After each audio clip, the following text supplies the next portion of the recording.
Sergeant Marcus Hale stood on the battlefield, breathing heavily as the dust settled around him. His armor was scratched and dirty, and a thin line of blood ran down his cheek, but his eyes were filled with victory.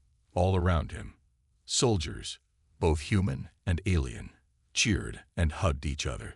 The war was finally over. It had been a long, difficult fight. The enemy, the cruel Dravak, had invaded star systems one by one. They destroyed planets, enslaved entire species, and left only ruins behind.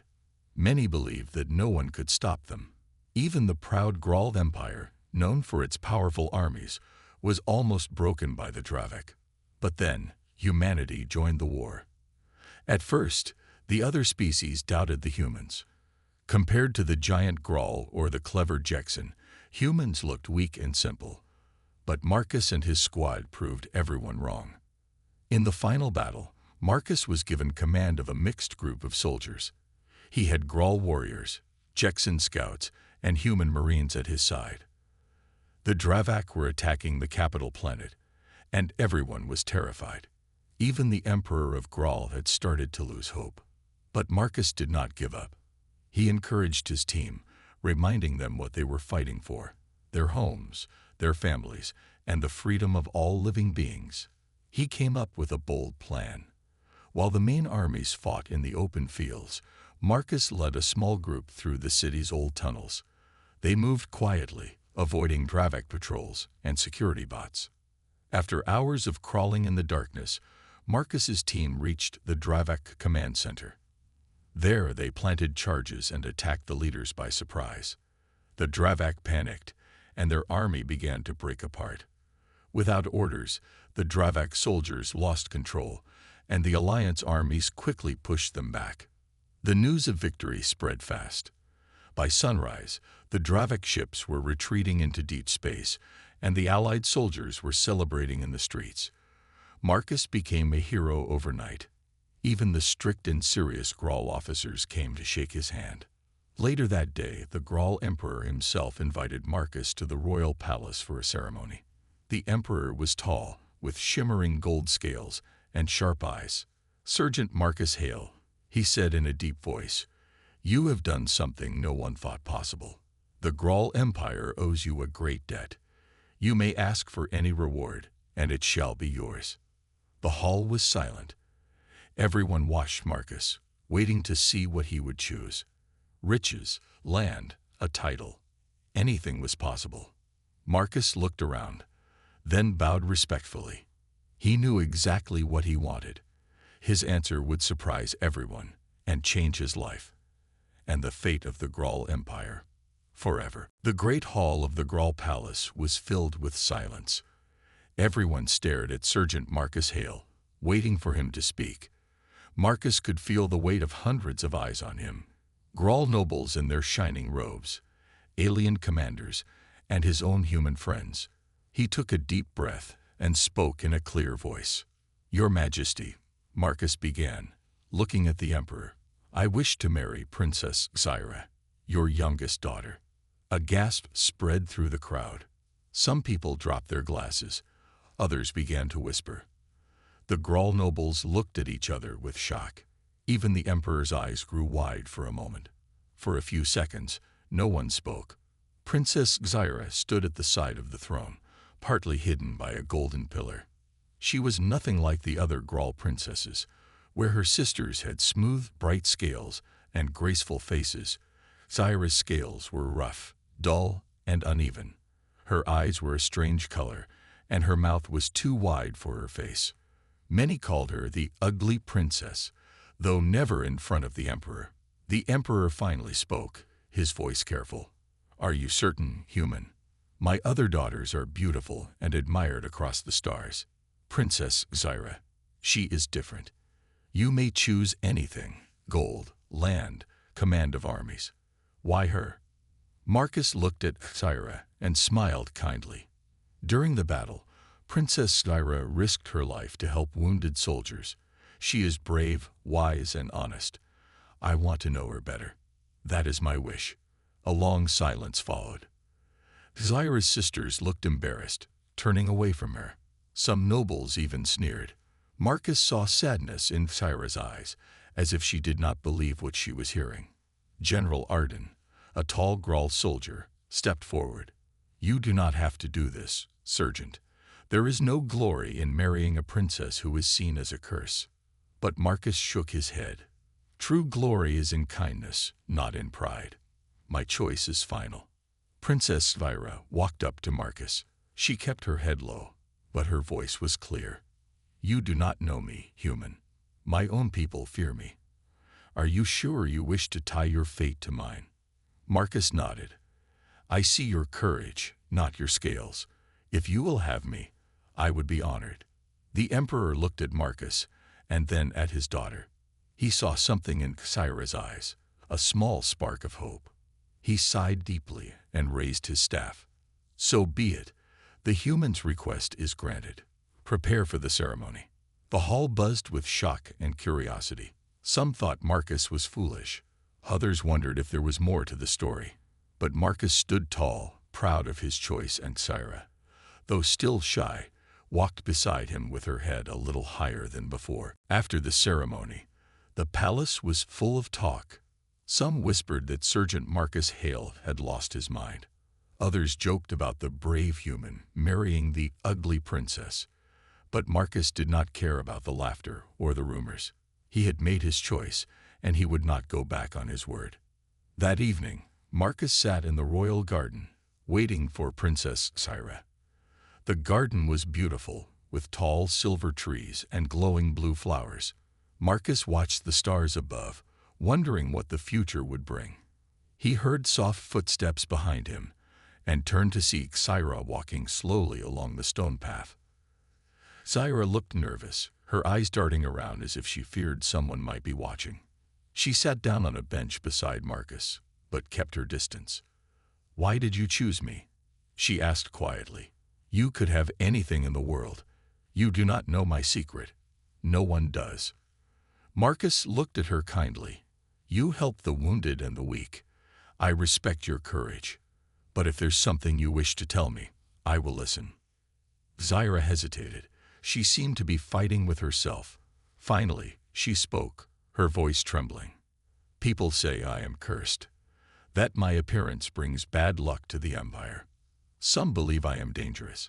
I have always been kept away from important events, hidden like a shameful secret. If you stay with me, you will face the same hatred. My father cannot protect you from everything." Marcus smiled gently. "I have faced bullets and bombs. Princess, a few harsh words cannot scare me. I want to know you, not just what others say about you." Thyra looked away, unsure whether to trust him. Suddenly, a shadow moved behind the trees. Two Grawl nobles appeared, their faces cold. They pretended not to notice Marcus and Thyra, but their harsh words floated through the air. "Imagine our royal blood mixed with a human," one sneered. "And with her, of all people. A disaster for the Empire." The other laughed. "Let the human have her. Perhaps they will both disappear, and we can forget this shame." Thyra's hands tightened in her lap, but Marcus put a gentle hand over hers. "Let them talk," he said softly. "What matters is what we do, not what they say." The nobles walked away, still laughing. Thyra blinked away tears, but looked at Marcus with new respect. "You are not like the others," she whispered. Marcus shook his head. "I am only a soldier, but I know a strong spirit when I see one." For the first time, Thyra smiled, just a little. "You may regret your choice, Marcus Hale. But thank you for seeing me, not my face, not the stories, but me." Marcus nodded. "It is only the beginning, Princess. I promise." The days after Marcus's choice were busy and tense. The palace staff rushed to prepare for the wedding. Some worked quickly, but others made mistakes on purpose, showing their dislike. Even so, Marcus treated everyone with patience, and Thyra quietly thanked those who helped her. The wedding day came quickly. The ceremony was held in the palace's great hall, where shining lights hung from the tall ceiling. Grawl nobles arrived in their finest clothes, but many wore fake smiles. Some still whispered that the marriage would bring bad luck. Marcus wore a simple human uniform, clean and neat, instead of royal robes. He stood proudly in front of the crowd, waiting for Thyra. When the doors opened, all eyes turned. Thyra walked slowly down the aisle, her dress a deep green that brought out the gold in her eyes. Her scales were still rough and dull, but she walked with quiet strength. As Thyra reached Marcus, she looked up at him.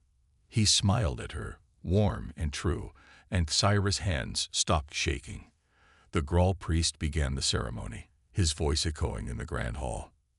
"Do you, Marcus Hale, take Princess Thyra to be your partner, to respect and support her, no matter what trials may come?" Marcus answered without doubt, "I do." "And do you, Princess Thyra, accept Marcus Hale as your partner, to trust and honor him, no matter what dangers you may face?" Thyra took a deep breath. "I do." The priest joined their hands together, then said, "By the stars above, I declare you joined. Let all witness this bond." A polite applause followed, but it was not loud. Some Grawl nobles turned away, but others watched with thoughtful faces. As the music played, Marcus and Thyra walked to the center of the hall for the first dance. Marcus led carefully, gentle with Thyra, and she followed his steps, slowly growing braver. After the dance, they went to the garden for some quiet. The air was fresh and the sky full of strange stars. Marcus turned to Thyra. "How do you feel?" Thyra hesitated. "Strange. No one has ever celebrated me before, but you treated me with respect and kindness, even when others did not." Marcus nodded. "My people say real beauty is in courage, honesty, and kindness. I see all those in you." Thyra looked at him with shining eyes. "Most see only my rough scales, but you see more." Before Marcus could reply, a guard arrived with a message. "There have been threats against your lives," the guard warned. "You must stay together and be careful." Marcus thanked him and took Thyra's hand. "Let them try," he said softly. "I will protect you, princess." Thyra squeezed his hand, her fear mixed with new hope. For the first time in her life, she believed someone truly cared about her, not for what she looked like, but for who she was. Marcus and Thyra spent their first days as husband and wife inside the palace, protected by guards. But danger still followed them. Every day, the guards found new warnings, a broken window, a strange note, or a missing weapon. The tension in the palace grew thick, but Marcus never let fear show on his face. One evening, Marcus and Thyra prepared to leave for their new home, a quiet house given by the emperor near the edge of the city. The emperor wanted them to be safe and away from the palace's whispering halls. Marcus and Thyra said goodbye to the royal family. Some of Thyra's sisters hugged her politely, but their eyes were cold. Only her youngest brother smiled warmly and wished them happiness. As their small convoy moved through the city, Marcus watched every shadow. The city streets were bright with floating lanterns, but Marcus knew well that danger could hide anywhere. Thyra sat beside him, her hands trembling in her lap. Suddenly, a loud explosion shook the road. The lead vehicle was thrown into the air. Smoke and fire filled the street. Marcus grabbed Thyra's arm and pulled her from their car just as laser bolts flew past their heads. "Stay close," Marcus ordered. Masked attackers appeared from the shadows, firing at the convoy. The guards returned fire, but the enemy was well trained. Marcus ducked behind a stone wall with Thyra. He scanned the area, his mind racing. Thyra was afraid, but she remembered the lessons her mother taught her in secret. The Grawl's ancient ways were not just for show. Her mother once told her she was different for a reason. Marcus handed her a small laser pistol. "Can you use this?" he asked. Thyra nodded. As the attackers circled closer, Marcus and Thyra worked as a team. Marcus fired with perfect aim, dragging the enemy back. But one attacker snuck up behind them, ready to strike Thyra. Suddenly, Zyra's scales began to glow softly. She crouched low, her body blending with the stone, almost invisible in the shadows. The attacker froze, confused. Zyra struck quickly with her claws, protecting Marcus. For a moment, she did not look weak or strange. She looked powerful and wild. Marcus saw her true strength and was amazed. "You saved my life," he whispered. Zyra was breathing hard, her eyes shining with a hidden light. "No one ever gave me a chance to use my gifts," she said. The last attackers ran away, defeated. The guards gathered around Marcus and Zyra, surprised by what they had seen. When the Emperor heard what happened, he sent more guards and thanked Marcus for saving his daughter. But Marcus knew the truth. Zyra had saved him. And maybe, just maybe, she was much more than anyone believed. That night, after the attack, Marcus and Zyra stayed in their new home under heavy guard. But Marcus could not sleep. He kept thinking about the way Zyra had fought. He remembered her glowing scales and how she almost disappeared into the shadows. There was something special about her, something nobody else seemed to know. When the house was quiet and the guards had finished checking the rooms, Marcus found Zyra sitting alone on the balcony. The city lights shone in the distance, but Zyra's eyes were full of worry. Marcus sat beside her. "Princess," he said softly, "you saved us both today. I've never seen anything like what you did. Can you tell me the truth about who you are?" Zyra looked down at her hands. She hesitated, her voice just a whisper. "Most Grawl cannot do what I can. My mother said I was born with old blood, the blood of shapeshifters, from before the Empire began. My strange looks are a shield. If I want, I can look like anything, anyone. But I was told to hide this power, or people would fear me more." She closed her eyes, and for a moment, her scales changed. They shimmered from dull gray to shining blue, and then to soft gold. Her eyes glowed like tiny suns. In that moment, Marcus saw her as she truly was, mysterious, beautiful, and powerful. Marcus was silent, amazed by what he saw. He finally spoke, his voice steady. "You are incredible, Zyra. Your secret is safe with me. But you do not have to hide anymore. Not from me." A tear slid down Zyra's cheek, but this time it was not from sadness. "My whole life, I believed I was a burden. I was told to stay out of sight and keep my gifts hidden. I thought I was a curse to my family.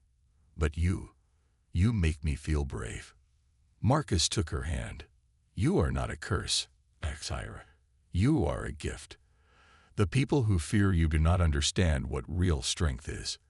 You protected me, and you protected yourself. That is what matters." For a long time, they sat together under the stars. Zyra practiced changing her form, just a little, and Marcus watched with wonder. She made her scales twinkle like tiny diamonds, then softened them back to her usual look. Before they went inside, Marcus promised, "No matter what happens, I will stand by you. Your secret is safe with me. Maybe one day you will not have to hide at all." Zyra smiled, a real, honest smile. She finally felt hope blooming inside her heart.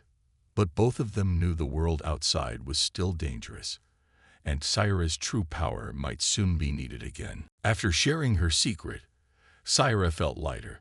For the first time in her life, she didn't have to hide her true self. Marcus treated her with respect and kindness, and now a strong bond was growing between them. The days passed quietly at their new home, but trouble in the Grawl Empire was only growing. Angry nobles blamed Zyra and Marcus for the recent attack. Some sent threats. Others spread false stories about Zyra's powers, making her sound dangerous and evil. One afternoon, a message arrived. It was a warning from a friend inside the palace. "Beware. Some nobles are planning to harm you both. They see Zyra's power as a threat to their control." Marcus read the message and frowned. "We cannot just hide here, Zyra. They want to turn your own people against you. We need to show them the truth." Zyra felt afraid. But Marcus's courage made her stronger. "What should we do?" she asked. "We fight back," Marcus said simply. "Not with weapons, but with honesty and courage. If your people see you helping them, not hiding from them, they may change their minds." Together, Marcus and Sarah started to meet with people from nearby villages. They listened to their problems and helped solve them. When a storm damaged several homes, Sarah used her shape-shifting power to rescue children trapped under rubble, taking the shape of a strong, giant Grawl to lift heavy stones. At first, the villagers were shocked and even afraid, but Marcus stood by Sarah's side, telling everyone, "This is not something to fear. Sarah's gifts can save lives." Slowly, people began to trust her. They saw that Sarah used her powers only to help, never to harm. Some even came to thank her, bowing in respect. Sarah smiled more, and her heart grew lighter with every day. But not everyone was happy. The angry nobles sent spies to watch Marcus and Sarah. One night, Marcus caught a spy near their house. Instead of punishing him, Marcus gave him a warm meal and a message to deliver. "Tell your masters that kindness and truth are stronger than fear." The spy left, confused and shaken by the human's mercy. As the days turned to weeks, news of Marcus and Sarah's good deeds spread across the land. Some nobles tried to spread more lies, but more and more people began to see Sarah as a hero, not a monster. Marcus and Sarah felt hope blooming around them like a new spring. Their bond grew stronger. They faced every problem as a team.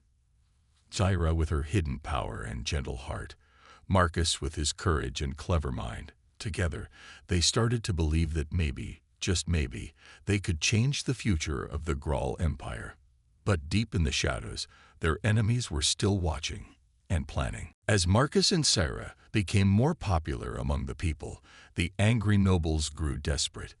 They met in dark rooms, whispering about how to stop the ugly princess and her human husband.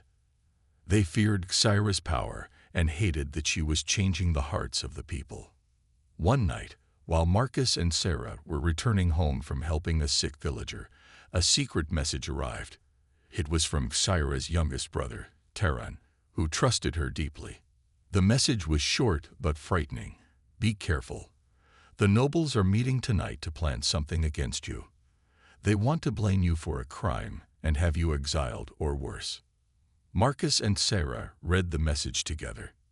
Sarah's hands shook. "If they succeed, we could lose everything. They might even start a civil war in the empire." Marcus thought hard. "We need proof of their plot. If we can show the emperor and the people, they will have to listen." That night, Marcus and Sarah disguised themselves. Marcus wore old worker's clothes, and Sarah changed her shape to look like an ordinary Grawl servant. Together, they sneaked into the city and reached the old meeting hall where the nobles were gathering. Hidden in the shadows, they listened. The nobles were arguing loudly. "She must be removed," one noble shouted. "Her power is too dangerous. The people love her now. If we do nothing, she will change everything." Another noble answered, "We will blame her for the attack on the convoy. We will tell the emperor that she and the human are plotting against the empire. With the right lies, even the emperor will have to act."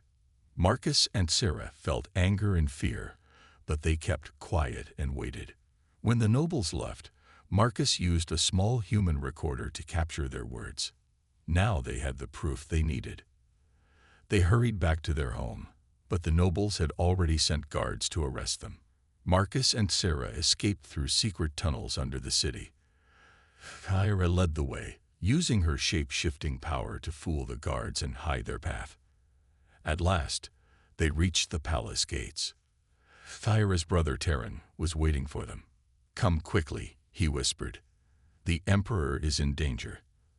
The nobles are meeting him now, telling their lies. Marcus, Sarah, and Terran rushed inside. In the royal hall, the nobles were already accusing Marcus and Sarah of treason. The emperor looked troubled. But Marcus stepped forward, holding up the recorder. "Your Majesty, Please listen before you judge. We have proof of the real traitors." He played the recording. The voices of the nobles filled the hall, revealing their evil plan. The emperor's eyes widened in shock and anger. The room was silent. Syra stood tall, no longer hiding. She looked the emperor in the eye and said, "I only want to protect our people."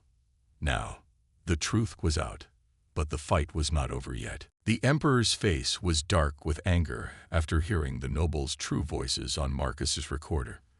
The royal guards turned, unsure what to do. Some nobles looked scared. Others were still proud, refusing to admit their crimes. But the leaders of the conspiracy did not give up so easily. One of the oldest nobles, Lord Varick, stepped forward. His voice was cold and sharp. "This is a trick. You trust the word of a human and a monster. They can change their faces and voices. This proof is nothing but lies." The hall filled with shouting and arguments. Some wanted to trust Marcus and Syra, while others shouted for their arrest. The emperor raised his staff and thundered, "Enough." Silence filled the great room. The emperor stood up and looked at everyone, his golden eyes shining. "I have seen enough evil. I do not judge by faces. I judge by actions." Marcus stepped forward. "Your Majesty, please let us prove our loyalty. Give us a chance to protect you. The nobles want to take your life tonight. If you trust us, let Syra, and I show you the truth." Syra nodded, her face strong. "I can protect you, Father. My gifts are for the Empire, not against it." The emperor looked at Syra, and for the first time in many years, there was hope in his eyes. He nodded. "Very well. The palace will be on alert tonight. You have my trust, daughter." That night, the palace was filled with tension. Guards stood at every door.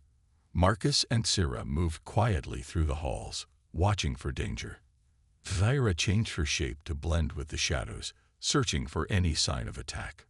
Suddenly, a group of traitorous nobles made their move. Disguised as loyal guards, they sneaked into the emperor's private chambers, but Marcus and Syra were waiting. Marcus blocked the door, his blaster ready. "You will not harm the emperor," he shouted. The attackers charged at him, but Syra leaped from the darkness. Her scales flashed, her claws shining. She fought like a whirlwind, moving too fast for the traitors to see. Marcus used his training, fighting at her side, covering her back. Outside, real guards heard the noise and rushed in. The fight was fierce. Syra took blows, but she kept standing. Marcus never let any attacker come near her. Finally, with one final roar, Syra drove the last traitor to the ground. The emperor himself appeared, sword in hand. He saw the courage of his daughter and the human soldier, and he knew the truth. They had saved his life and the future of the empire. Blood and broken weapons covered the floor, but Syra and Marcus stood tall. The emperor ordered the traitors arrested. He looked at his daughter with pride. "You are not a curse. You are the hope of our people." After the great battle in the palace, everything changed. The emperor was safe, and the traitorous nobles were locked away. The people of the Grawl Empire heard the true story, how Marcus and Princess Syra had saved their world. Whispers of doubt turned into cheers of respect. For the first time in her life, Syra could walk openly in the sunlight without shame. Children waved to her in the streets. Old soldiers bowed their heads with respect. People talked about her bravery and her strange, beautiful gifts. Many who once called her a curse now called her their hero. Marcus was honored too. The emperor offered him a high rank and a place on the royal council. But Marcus chose a different path. "I am a soldier," he said simply. "I want to help build peace, not just fight wars." He asked for a small house at the edge of the city where he and Syra could live quietly, close to the people they loved.